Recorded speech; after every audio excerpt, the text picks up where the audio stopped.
When they take a loved one, they don't know how much it really hurt to lose my only daughter I had.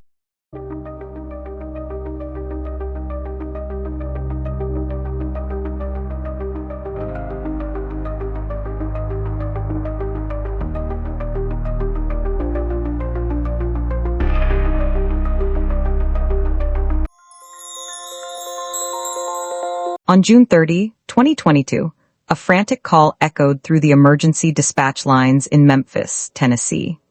A man's voice, trembling with apparent panic, claimed that a random stranger had just walked up to his suburban home and gunned down his beautiful girlfriend right in front of him. For nearly 48 hours, the public and neighbors believed a cold-blooded phantom killer was roaming the streets of Cordova.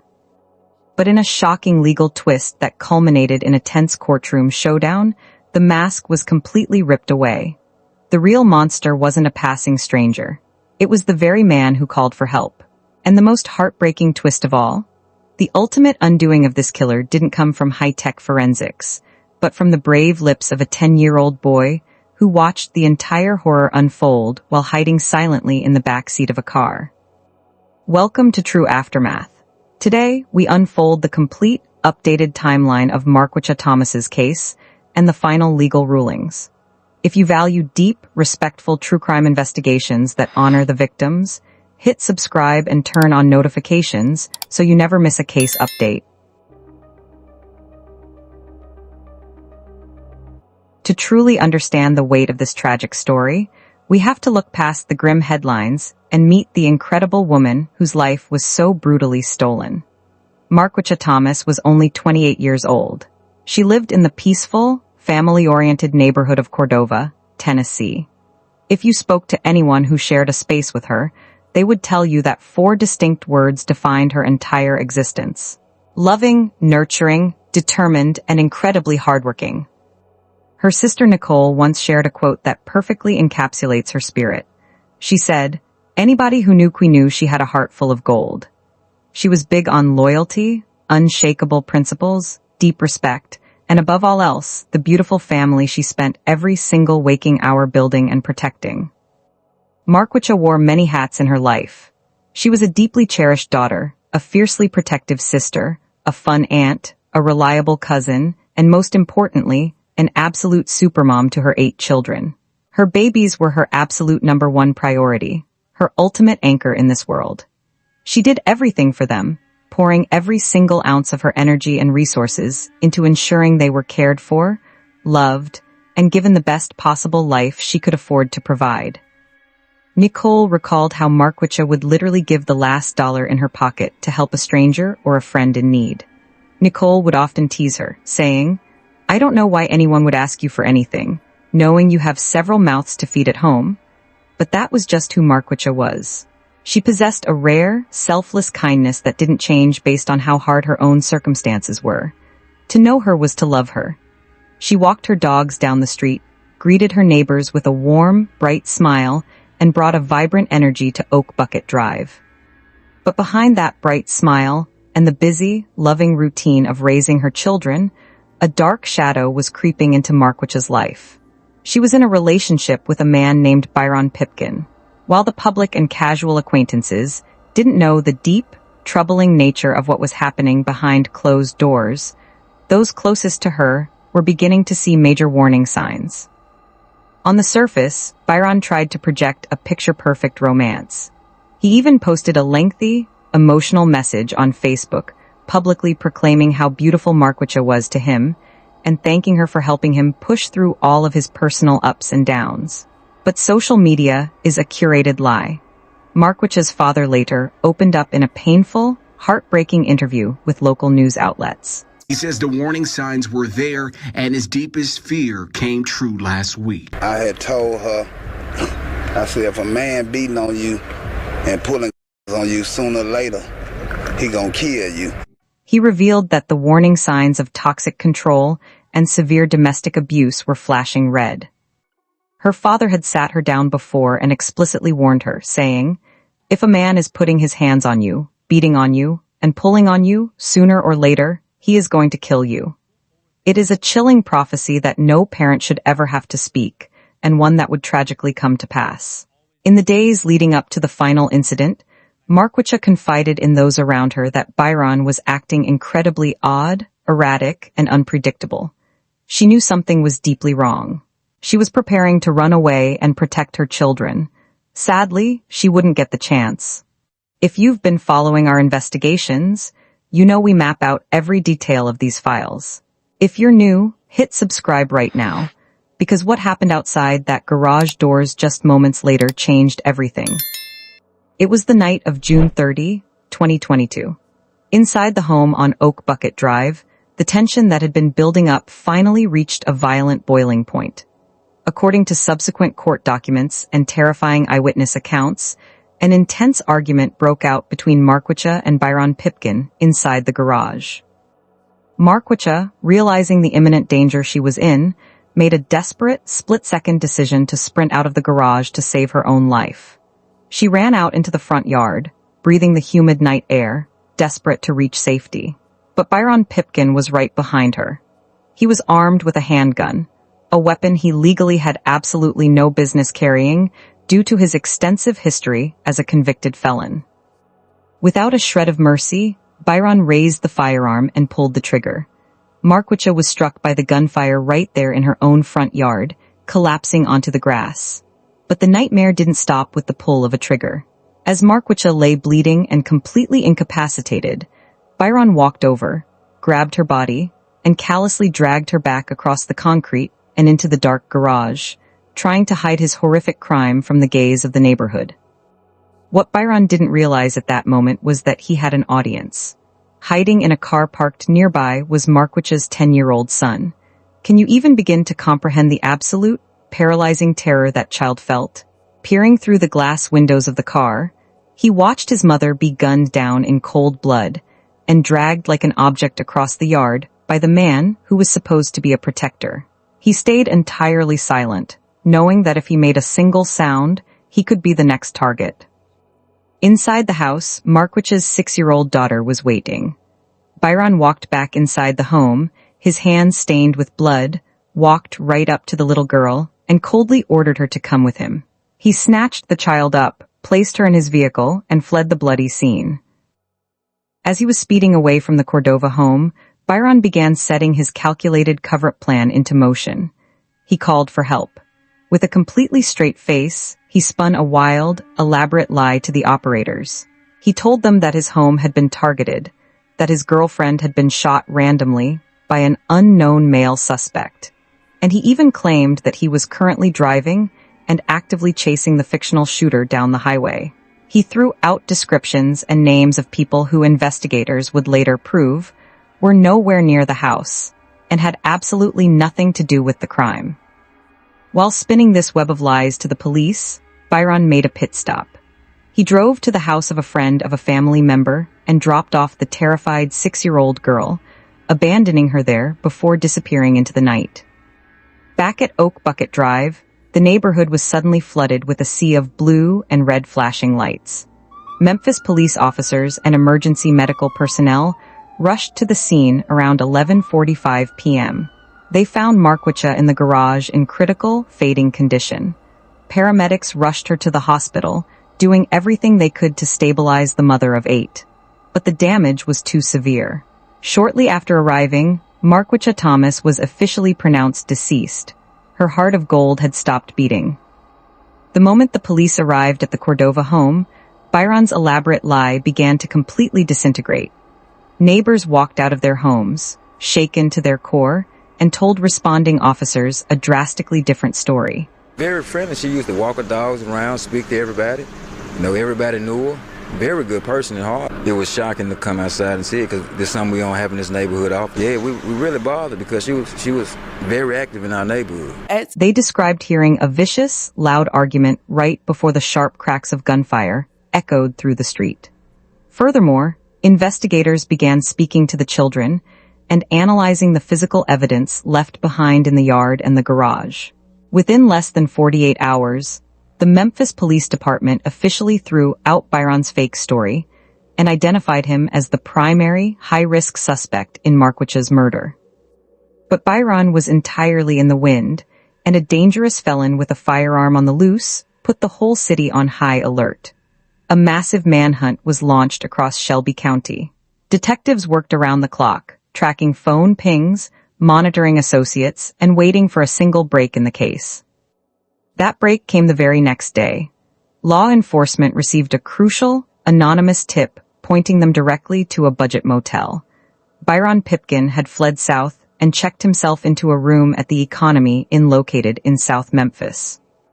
Sheriff's deputies, local police, and a heavily armed SWAT tactical unit immediately surrounded the motel property, cutting off every single potential escape route. Officers took positions with long rifles, evacuating nearby rooms, and utilized a bullhorn to issue clear, booming verbal commands demanding that Byron walk out of his room with his hands above his head. But Byron refused to go down quietly. He barricaded himself inside the cramped motel room, weapon in hand, completely shutting the door to reality. He was desperate, volatile, and highly dangerous. The situation quickly turned into an incredibly tense, high-stakes standoff. As the hours started to tick by, the scene grew increasingly unstable. Fearing a violent shootout that could cost more lives, investigators actually reached out to Byron's own family and loved ones. Several of his family members rushed to the Economy Inn, standing alongside tactical negotiators, pleading with Byron through the door and over the phone to throw his weapon away and surrender peacefully. For 3 agonizing hours, the entire area was locked down as SWAT operators prepared for the worst. Finally, after a grueling, highly coordinated effort by the negotiation teams, the pressure became too much for Byron. The door clicked open. Byron Pipkin stepped out and was forcefully brought to the ground in handcuffs, ending a terrifying 48-hour reign of terror. He was slapped with an initial mountain of serious charges: first-degree premeditated murder, especially aggravated kidnapping, multiple counts of being a convicted felon in possession of a firearm, domestic assault, and several pre-existing, outstanding arrest warrants. Justice was finally on the horizon, but the road through the legal system would prove to be a long, painful battle for Marquicha's grieving family. For nearly 2 years, Marquicha's family waited in agonizing limbo as the wheels of justice turned slowly. Byron Pipkin sat behind bars, utilizing every legal delay possible. But in February 2024, the day of reckoning finally arrived in a Shelby County courtroom. The week-long trial was an absolute emotional gauntlet for everyone involved. The prosecution laid out a meticulous, devastating case detailing the raw mechanics of domestic violence and premeditated murder. But what truly broke the hearts of the jury and cemented Byron's fate was the absolute bravery of the state's star witnesses. 3 of Marquicha's children bravely walked into that courtroom, climbed up onto the witness stand, looked their mother's killer dead in the eyes, and testified against him. They were now 12, 11, and 7 years old. Her son, who was just 10 years old on the night his world was shattered, played a completely crucial, monumental role in providing first-hand, eyewitness evidence to the jury. With a trembling but steady voice, he detailed exactly how he watched Byron gun down his mother in the front yard and drag her body back into the garage like trash. The defense tried their best to poke holes in the testimonies, arguing that the children were too young or that their memories were clouded by the immense trauma of the night. But the raw, unshakable truth spoken by those children was completely undeniable. After a week of intense testimony and grueling emotional revelations, the jury retired to deliberate. They didn't need long. On February 27, 2024, the jury walked back into the courtroom with a definitive answer. Memphis man is convicted of killing his girlfriend in front of her 11-year-old son. Byron Pipkin was found guilty of first-degree murder, premeditated murder, kidnapping, and more. Byron Pipkin was found guilty on all counts. The verdict sheet read like an absolute checklist of destruction: first-degree premeditated murder, especially aggravated kidnapping for taking the 6-year-old child, possession of a firearm during a dangerous felony, and multiple counts of being a convicted felon in possession of a handgun. The Shelby County District Attorney's Office immediately released a statement, praising the incredible courage of Marquicha's children, noting that their willingness to stand up and speak for their mother in a court of law was the ultimate key to locking away a highly dangerous predator for the rest of his natural life. Marquicha's young children did the bravest thing imaginable by standing up in court to ensure their mother got justice.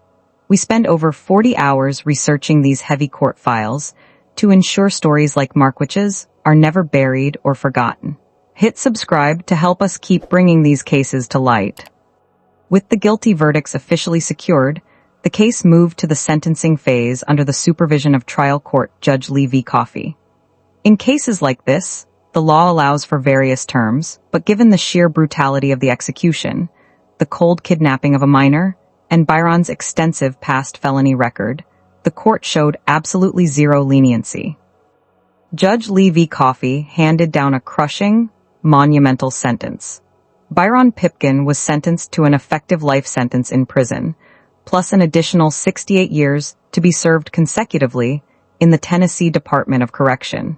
In the state of Tennessee, a life sentence for first-degree murder requires a person to serve a minimum of 51 years before they can even look at a parole board. By tacking on an extra 68 years for the kidnapping and firearm charges, the court guaranteed that Byron Pipkin will never, ever breathe free air again.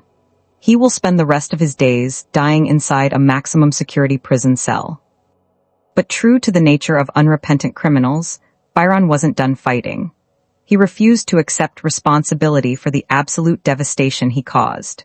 He filed a formal legal appeal, forcing Marquicha's family to endure yet another wave of legal anxiety. In his appeal, Byron's high-priced legal counsel asserted two main arguments to the higher courts.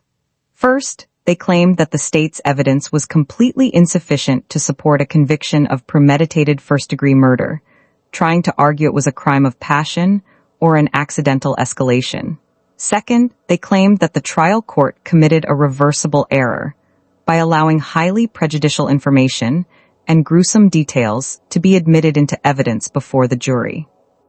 The case moved all the way up to the Tennessee Court of Criminal Appeals.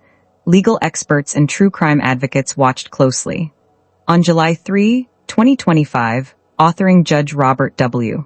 Wedemeyer officially issued the High Court's final, binding ruling. The appellate court completely tore Byron's arguments to shreds. In a detailed legal opinion, the judges ruled that the evidence, anchored heavily by the brave, consistent eyewitness testimony of Marquicha's children, was more than sufficient to prove cold, calculated premeditation. They affirmed every single judgment of the Shelby County Trial Court. The conviction stood firm, and the life plus 68-year sentence was officially locked in ironclad stone. Byron's last-ditch effort to escape justice had completely and utterly failed.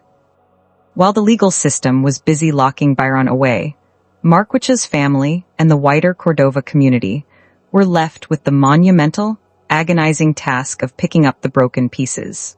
A weekend that was originally supposed to be filled with summer joy and family barbecues back in July 2022 had been permanently stained with deep sorrow. Shortly after the murder, family, friends, and neighbors gathered together on a somber Sunday evening for a massive candlelight vigil outside the home. They wore custom shirts, lit candles that flickered in the night, and released balloons into the sky.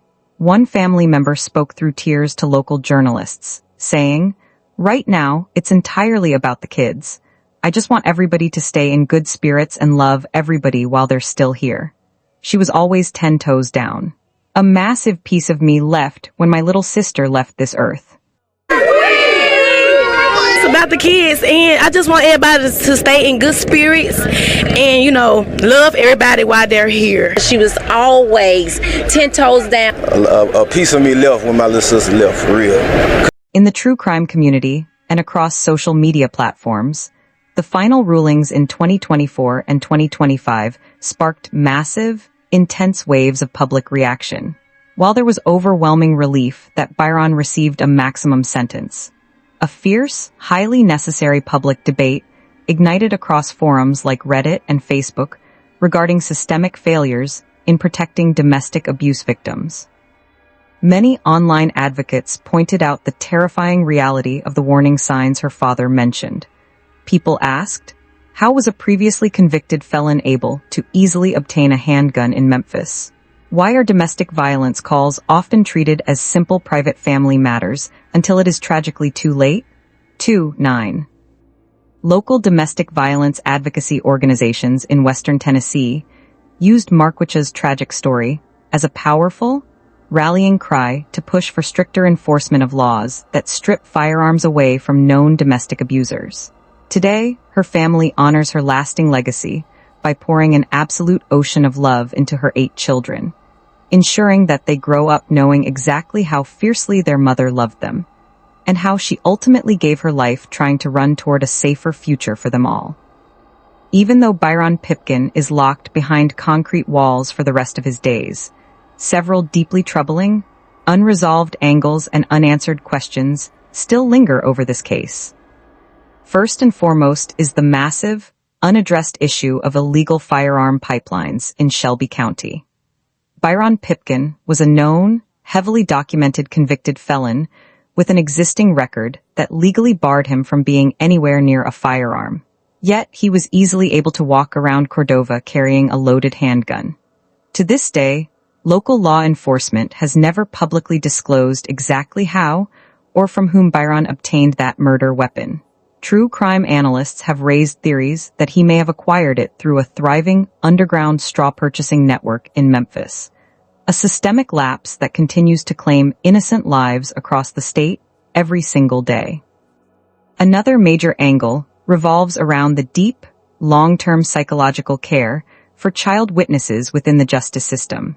While the prosecution celebrated the victory of having 3 young children testify, mental health advocates and civil groups have raised serious questions about the immense, secondary trauma inflicted upon minors who are forced to relive the graphic slaughter of their mother on a public witness stand. Did the state provide adequate, lifetime counseling resources for Marquicha's babies? Or were they simply used as tools to secure a conviction and then left to navigate a lifetime of severe PTSD entirely on their own?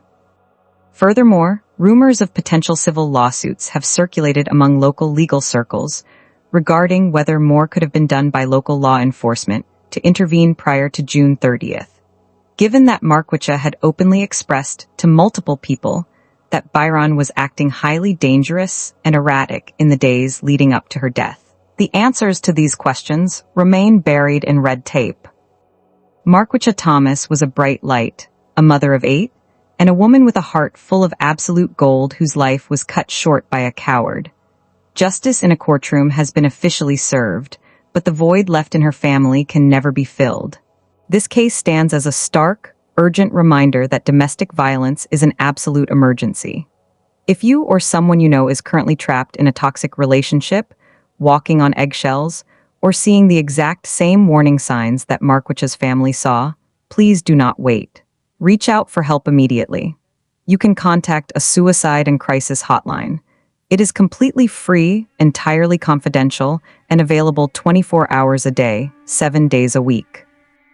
What do you think about the brave actions of her children standing up in court to secure this life sentence? Let me know your thoughts in the comment section down below. Please keep your comments completely respectful of the victim and her grieving family.